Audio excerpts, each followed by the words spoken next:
Hello students, good morning to all of you. I am Ramira sir, physics faculty. Dear student, in our previous lecture we discuss about binding energy curve.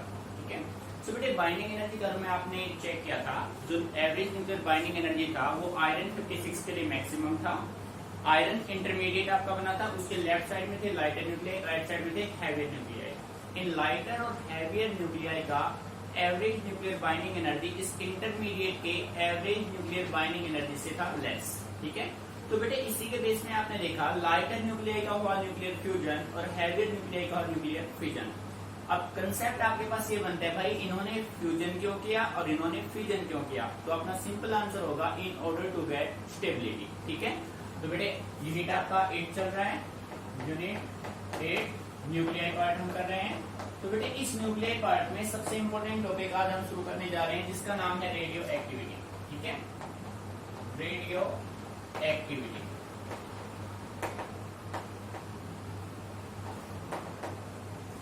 बेटे किसी भी heavy nuclei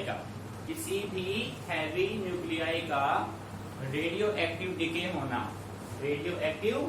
होना वो process क्या होगा, radio activity. This phenomena was discovered by Henry Beckworth in 1896। ठीक है, radio activity ध्यान से सुनना, radio activity is discovered by Henry Becquerel in 1896।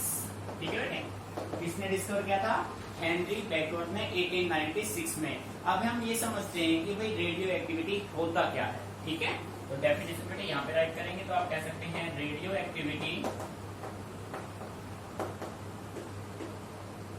Activity is the spontaneous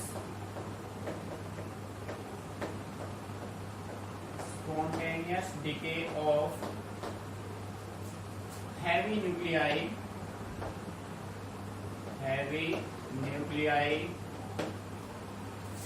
with the emission of alpha, beta and gamma radiations या raise आप कह सकते हैं, गामा रेडिएशंस।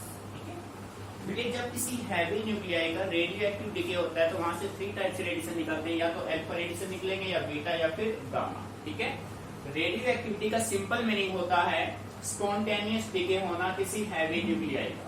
ठीक है, मीनिंग समझ में आ रहा है।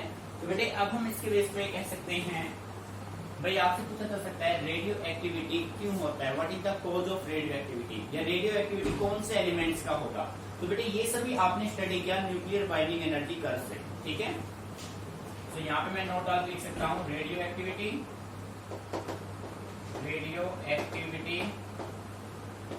Is exhibited by all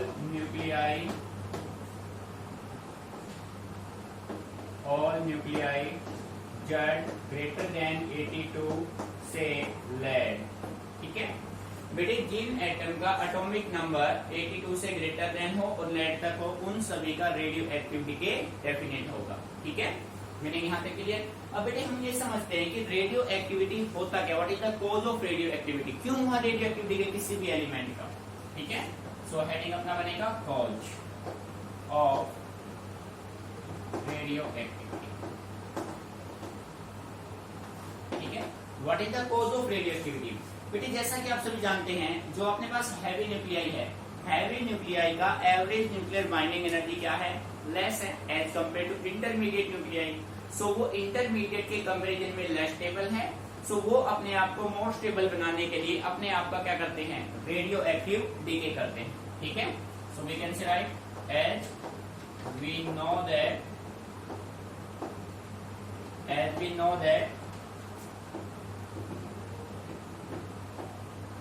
the heavier nuclei have less average nuclear binding energy as compared to intermediate nuclei.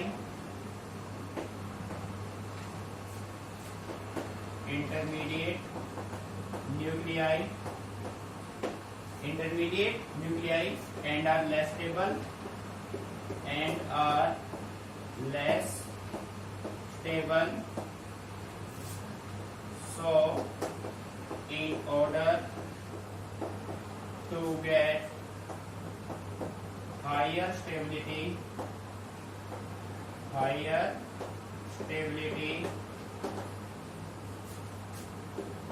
they undergo radioactive decay.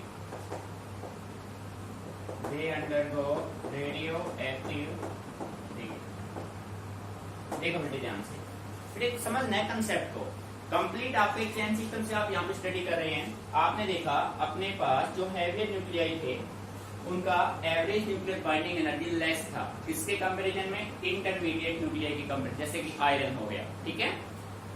जब उनका average nuclear binding energy less than होगा intermediate से, तो बेटे इंटरमीडिएट के कंपैरिजन में ये क्या होंगे? लेस स्टेबल होंगे। सो ये स्टेबिलिटी मेंटेन करने के लिए अपने आप को क्या करते हैं? रेडियो एक्टिव डिके करते हैं, ठीक है। मेरे मीनिंग समझ में आया? तो ये आपका था रेडियो एक्टिविटी, ये उसका कॉज, ठीक है। अब हम बात करते हैं SI unit of radio activity. SI unit of radio activity.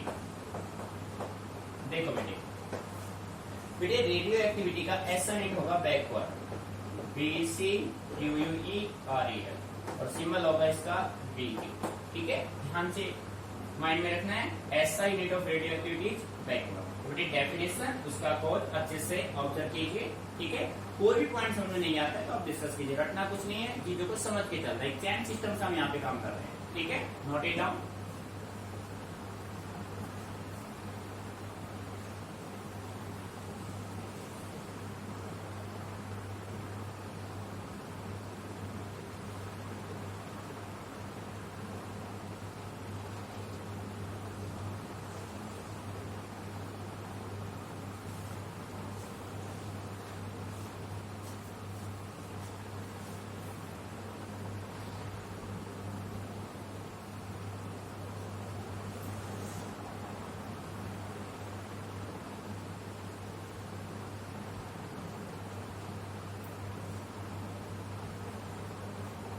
So dear student, यहाँ तक क्लियर? बेटे आप हेडिंग बना रहे हैं अपना next topic laws of radio activity, ठीक है।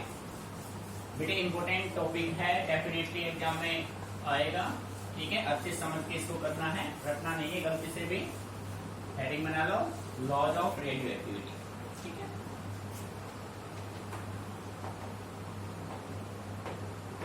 Laws of radio activity.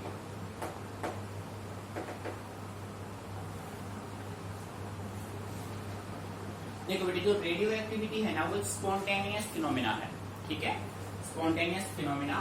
So first point आपका होगा radio activity is a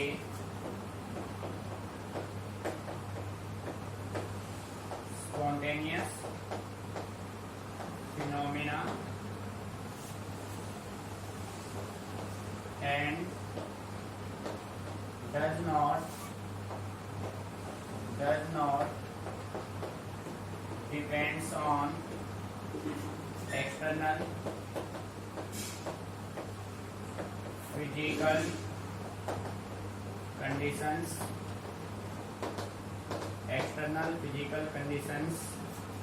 like pressure, volume and temperature, ठीक है। बेटे जो रेडियो एक्टिविटी है वो एक स्पॉन्टेनियस डिके है, वो किसी भी फिजिकल कंडीशन जैसे प्रेशर हो गया, वॉल्यूम हो गया, टेम्परेचर हो गया, इन किसी पे भी डिपेंड नहीं करेगा, ठीक है। सेकंड आप कह सकते हैं radio activity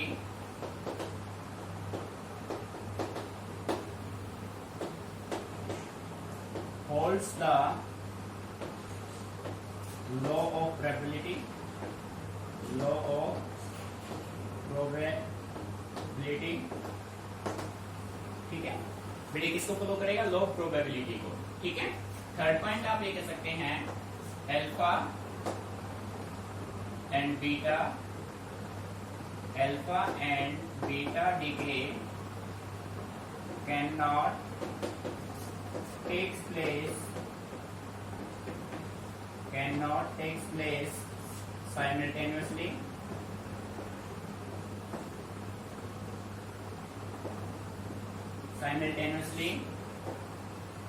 they takes place separately। बेटे ध्यान से समझना, बेटे हम ये कह सकते हैं जो अल्फा और बीटा डीके होगा किसी भी रेडियो एक्टिव एलिमेंट का, वो एक साथ नहीं हो सकता, यानी एक ही रेडियो एक्टिव एलिमेंट का एक ही टाइम पे अल्फा और बीटा डीके पॉसिबल नहीं है। या तो आप उसका अल्फा डीके ही कर पाएंगे या फिर उसका बीटा डीके, एक ही टाइम पे दोनों डीके पॉसिबल नहीं है। मीनिंग समझ में आ रहा है, ठीक है। या सेकंड वे में मैं कह सकता हूं कि एक ही टाइम पे एक रेडियो एक्टिव एलिमेंट एक साथ अल्फा और बीटा रेडिएशन एमिट नहीं कर सकता है, या तो वो अल्फा को एमिट करेगा या फिर वो बीटा को एमिट करेगा, ठीक है। तो बेटे 3 पॉइंट ये हो गए क्लियर। अब देखो ध्यान से समझना बेटे, नेक्स्ट अपना एक टॉपिक भी बनता है, इस लॉ में भी इंक्लूड होता है, जिसको आप नाम देते हो डिस्प्लेसमेंट लॉ। डिस्प्लेसमेंट लॉ बेटे ये अपने आप में एक टॉपिक है। अभी आप लोग रेडियो एक्टिविटी ही स्टडी कर रहे हैं और नेक्स्ट अपना बनेगा डिस्प्लेसमेंट लॉ। तो एग्जाम में अगर आपके पास क्वेश्चन आए कि what are laws of radio activity, तो 3 पॉइंट ये हो गए, और डिस्प्लेसमेंट में जो पॉइंट लिखेंगे वो भी आप इसमें काउंट कर सकते हैं। यदि क्वेश्चन में आपके पास ओनली आए state and extend displacement laws, तो फिर हम इसमें जो पॉइंट नोट करेंगे ना बेटे, आपको वो ही नोट करने हैं, इनको आप यूज नहीं करेंगे। मीनिंग समझ में आ रहा है। इसमें अगर आपसे पूछा जाए लॉज ऑफ रेडियो एक्टिविटी, तो 3 पॉइंट ये, और जो पॉइंट आप इसमें बनाएंगे वो सभी आप इसमें नोट कर सकते हैं। बात समझ आ रही है। यदि क्वेश्चन में आपसे ओनली डिस्प्लेसमेंट लॉज पूछा जाए तो फिर आप इन 3 पॉइंट को नोट नहीं कर सकते, फिर आप वो ही कॉपी करेंगे जो हम इसमें कॉपी करेंगे। मीनिंग समझ में आ रहा है, ठीक है। तो पहले इन 3 को नोट कर लो, फिर हम डिस्प्लेसमेंट लॉज की बात करेंगे जो इसमें काउंट होगा लॉज ऑफ रेडियो एक्टिविटी। बात समझ आ रही है बेटे, ठीक है। अच्छे से नोट करो, कोई पॉइंट समझ में नहीं आता है तो आप डिस्कस करो।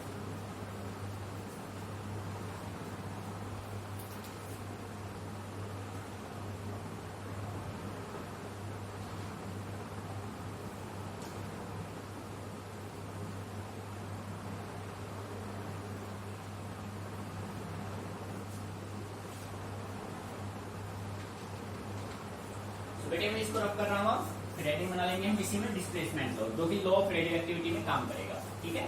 देखो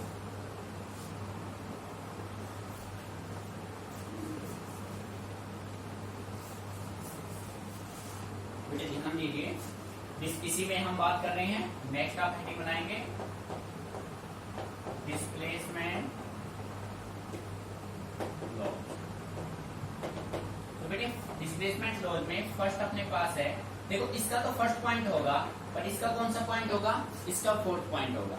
लॉज ऑफ रेडियो एक्टिविटी का कौन सा पॉइंट होगा बेटे? फोर्थ। और डिस्प्लेसमेंट का कौन सा पॉइंट होगा? फर्स्ट। जो मैं कहना चाह रहा हूँ मीनिंग समझ में आ रहा है ना आप लोगों को, ठीक है।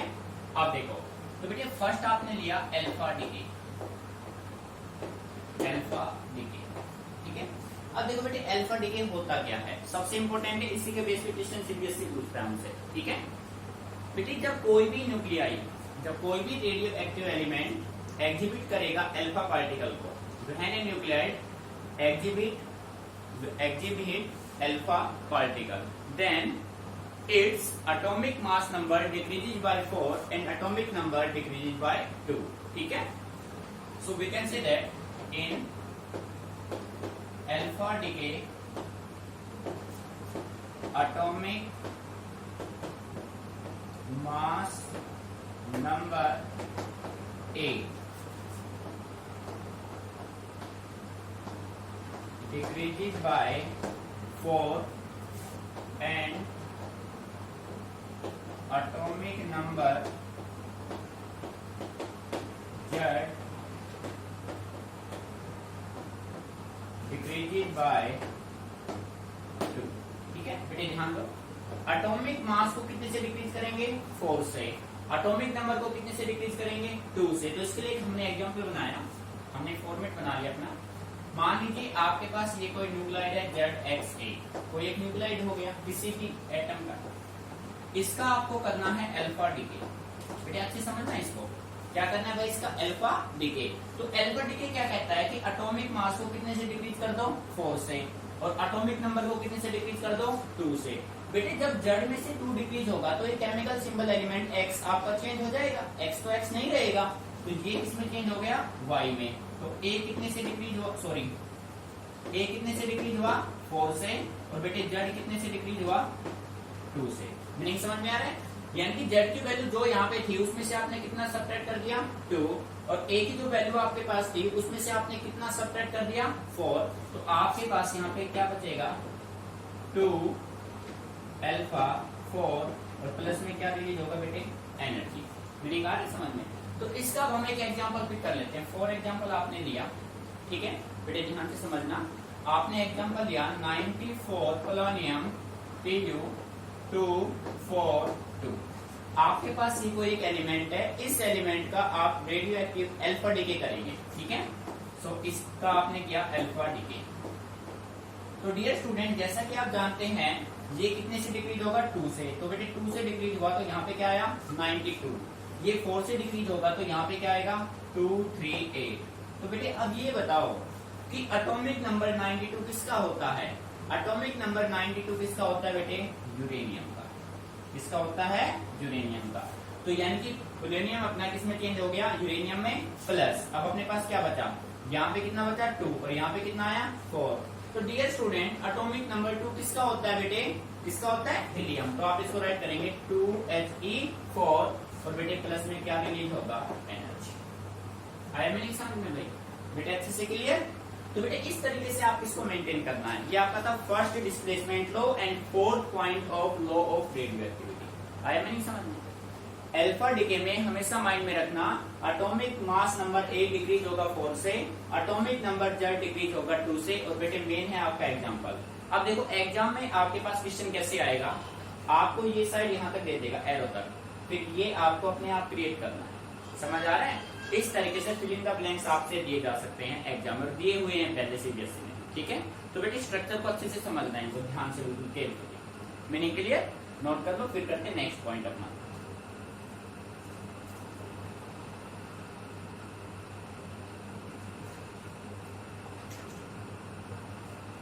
ठीक है बेटे, रफ कर रहा हूं उसको मैं।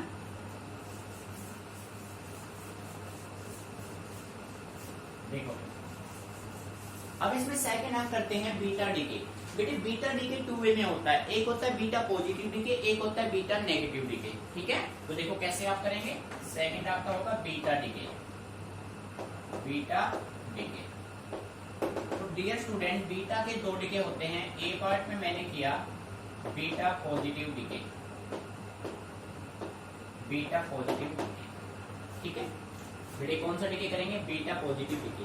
बेटे कोई भी न्यूक्लियोटाइड, ध्यान से समझना, अगर कोई भी न्यूक्लियोटाइड बीटा डीके को फॉलो करता है तो उसके एटॉमिक मास नंबर A पे कोई इफेक्ट नहीं होगा, but atomic number Z decrease होगा 1 से, ठीक है। तो देखो इन बीटा पॉजिटिव डीके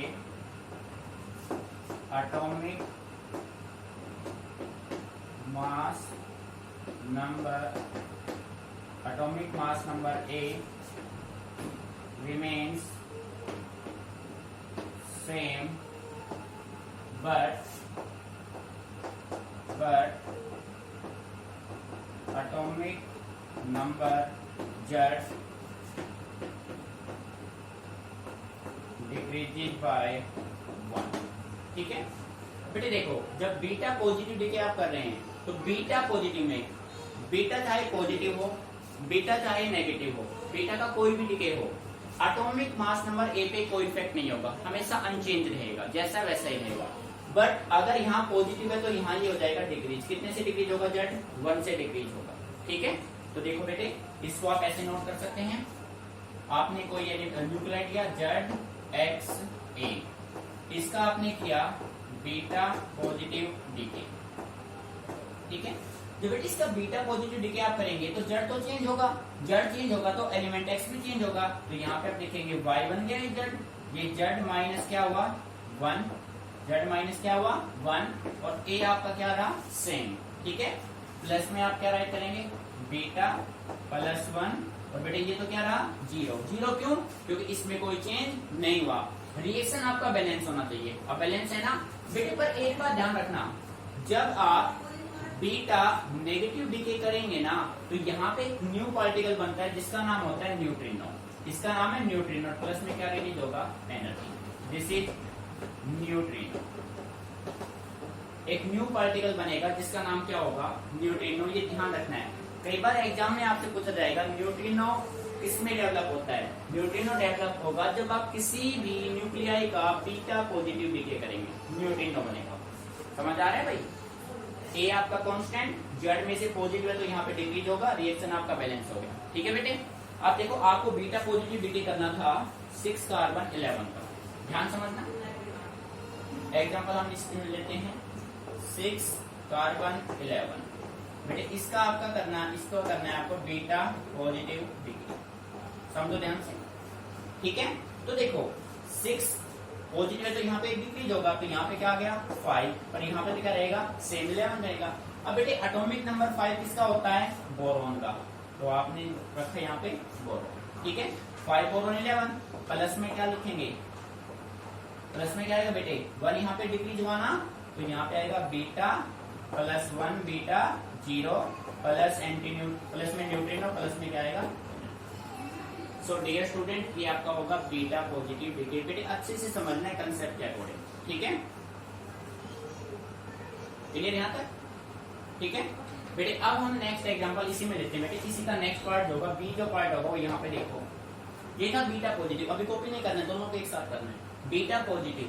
अब बात करते हैं बीटा नेगेटिव डीके की, बीटा नेगेटिव डीके, ठीक है। तो बेटे इसका जस्ट रिवर्स आप कर दो, ए में तो कोई चेंज होना नहीं है, यहाँ डिक्रीज था तो यहाँ पे आप क्या कर दोगे इंक्रीज, ठीक है।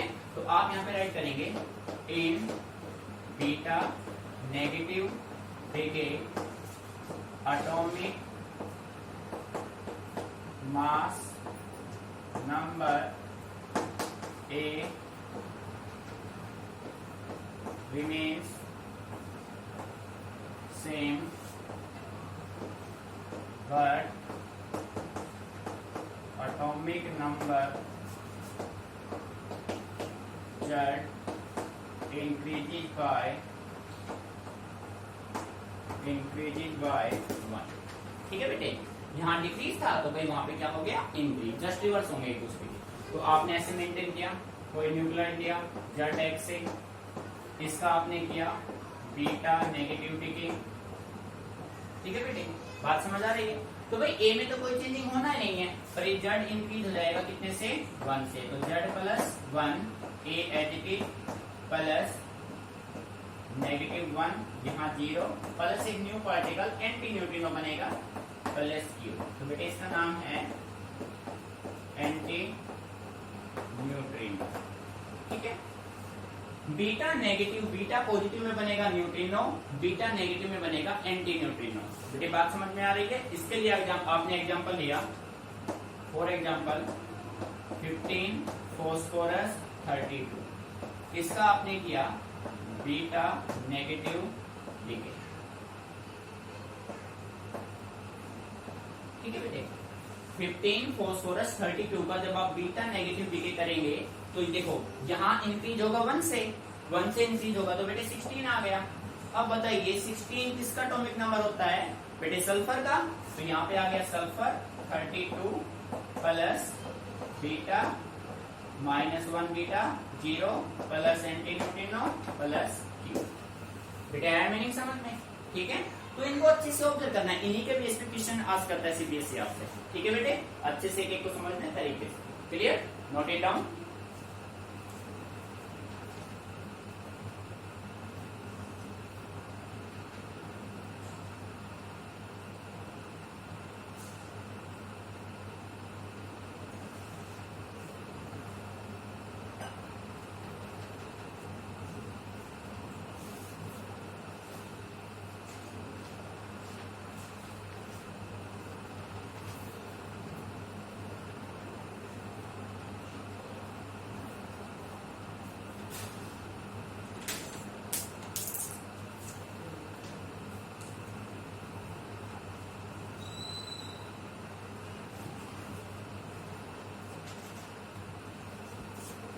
ठीक है बेटे, रख कर रहा हूं मैं इसको, अच्छे से क्लियर है ना बेटे। नेक्स्ट हम बात करते हैं गामा डिके की, ठीक है।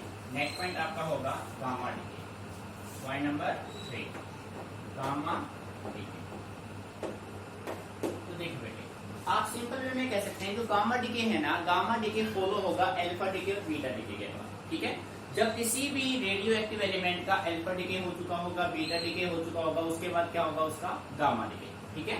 तो सिंपल वे में मैं कह सकता हूं gamma decay is followed by alpha decay and beta decay, ठीक है भाई। जब किसी भी रेडियो एक्टिव एलिमेंट का अल्फा बीटा डिके हो चुका होगा, उसके बाद क्या होगा उसका गामा डिके। तो सिंपल वे में मैं कह सकता हूं in gamma decay both atomic mass number A and atomic number Z remains same या unchanged, remains same, यानी कि कुछ भी चेंज नहीं होगा, ना तो एटॉमिक नंबर चेंज होगा ना एटॉमिक मास नंबर चेंज होगा, एज इट इज रहेगा, ठीक है। तो बेटे आप ये कह सकते हैं ZXA या इसका गामा डिके, तो ये ZXA ही रहेगा और प्लस में क्या रिलीज कर देगा एनर्जी, ठीक है। बेटे ध्यान रखना गामा डिके में ना तो A चेंज होगा ना ही Z चेंज होगा, बस आपका सेम रहेगा पर रिलीज क्या हो जाएगा एनर्जी। मीनिंग अच्छे से क्लियर, ठीक है, अच्छे से नोट करना है।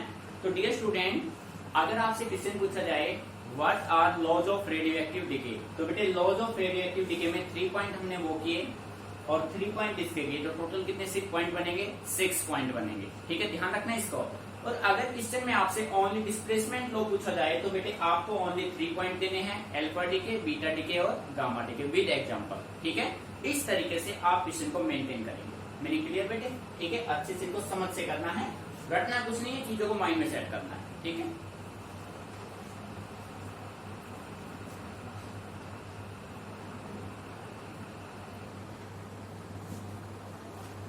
Students, our next question is, बेटे देखो आपने क्या लॉज ऑफ रेडियोएक्टिविटी की, डिस्प्लेसमेंट लॉ, बेटे उसके बाद अब हम बात करते हैं कंपैरिजन बिटवीन या comparison of alpha beta and gamma rays, ठीक है। अपने पास 3 टाइप के रेडिएशंस होते हैं जब आप किसी भी हैवी न्यूक्लियाई का रेडियो एक्टिविटी कराएंगे, एक अल्फा, दूसरा बीटा और थर्ड वन आपका होगा गामा। बेटे जो अल्फा डिके होता है वो कंसिस्ट करता है 2He4 न्यूक्लियाई। इट मींस जब किसी भी रेडियो एक्टिव एलिमेंट का आप रेडियो एक्टिव डिके करेंगे तो अल्फा डिके आप करेंगे तो उसमें एटॉमिक नंबर डिक्रीज होगा 2 से और एटॉमिक मास डिक्रीज होगा 4 से, ठीक है। तो 2He4 इस बात को रिप्रेजेंट करता है कि अल्फा डिके में एटॉमिक मास नंबर होगा 4 से डिक्रीज और एटॉमिक नंबर 2 से। सिमिलर वे में जब आप बीटा डिके करेंगे तो उस एलिमेंट का एटॉमिक मास नंबर या तो 1 से डिक्रीज होगा या 1 से increase, but atomic mass number पे कोई इफेक्ट नहीं होगा, ठीक है। जो आपका गामा रेडिएशन होते हैं बेटे वो इलेक्ट्रोमैग्नेटिक वेव के नेचर के होते हैं। The gamma wave consist of electromagnetic wave, ठीक है। सेकंड, जो गामा रे होंगे उनका चार्ज होगा positive. The charge of alpha rays का जो चार्ज होगा बेटे पॉजिटिव, बीटा का नेगेटिव। और जैसा कि आप जानते हैं गामा आपके कैसे वेव है, इलेक्ट्रोमैग्नेटिक वेव। सो इलेक्ट्रोमैग्नेटिक वेव पे कोई चार्ज नहीं होता है, ठीक है, have no charge.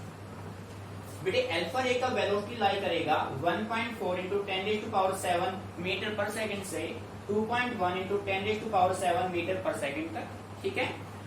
Beta raise का वेलोसिटी लाई करेगा 0.33 से 0.996 तक। उसके बाद जो गामा रे है, गामा आपकी इलेक्ट्रोमैग्नेटिक वेव है। और डियर स्टूडेंट, जैसा कि आप सभी जानते हैं टीएम वेव का जो स्पीड होता है वो लाइट का स्पीड होता है, जो कि होता है 3 इंटू 10⁸ मीटर पर सेकंड।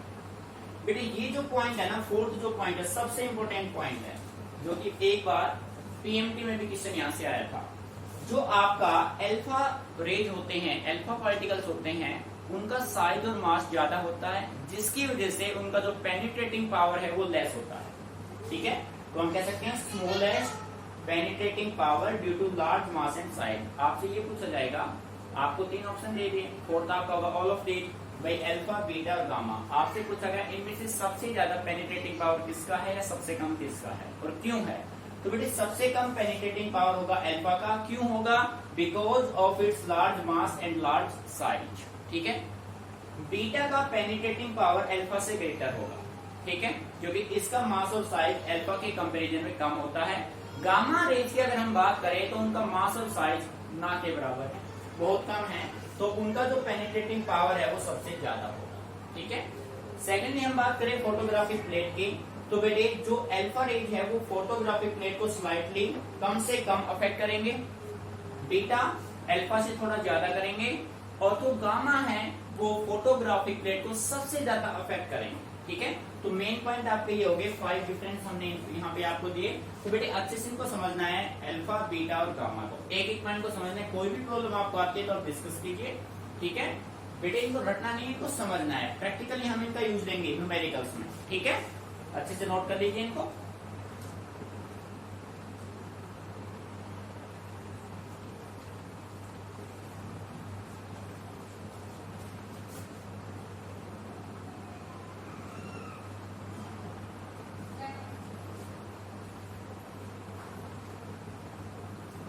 तो बेटे आप देख रहे हैं कि जो रेडियो एक्टिविटी वर्ड आपने शुरू किया, ये आपका एक चैन सिस्टम से काम करे, कंप्लीट न्यूक्लियर में। आपने सबसे पहले स्टडी किया मास डिफेक्ट। मास डिफेक्ट का आपने यूज किया न्यूक्लियर बाइंडिंग एनर्जी में, फिर न्यूक्लियर बाइंडिंग एनर्जी का आपने यूज किया बाइंडिंग एनर्जी कर्व में।